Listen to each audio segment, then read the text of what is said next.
కాదండి. అంటే ఇప్పుడు మనం గౌరవించడం మన పద్ధతి. అంటే మన రాముణ్ణి పట్టుకుని దగులుబాచిగాడంటే రాముణ్ణి మీరు దగులుబాచి అని అంటారా? అప్పుడు మరి ఒప్పుకుంటారా?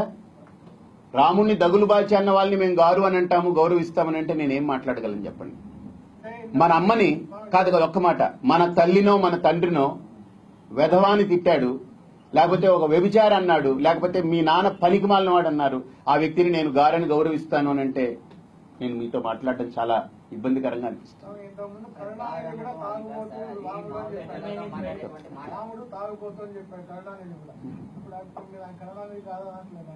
ఎవరు?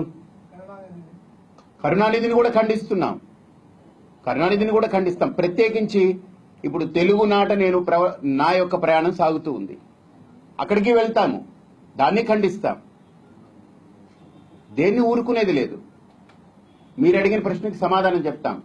దీంట్లో పెద్దగా కార్యాచరణ ప్రణాళిక ఏమక్కర్లేదు.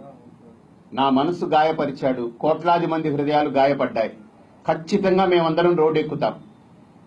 మేమందరం రోడ్డు ఎక్కితే అతన్ని రోడ్లో తిరగమనండి, ఇబ్బంది లేదు.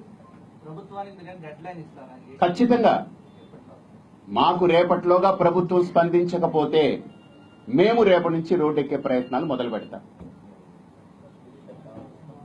మీరు, నాకు తెలుసు మీకు అది కావాలి, అందుకే అతన్ని ఎక్కడో నిలబడమనండి, అతను ఎక్కడ నిలబడతాడో నిలబడమనండి, చూద్దాం. అతనికి ఏ నాయకుడు స్థలం ఇస్తాడో, సీట్ ఇస్తాడో, ఏం జరుగుతుందో చూద్దాం. అది కూడా నేను అప్పుడు చెప్తాను కదా.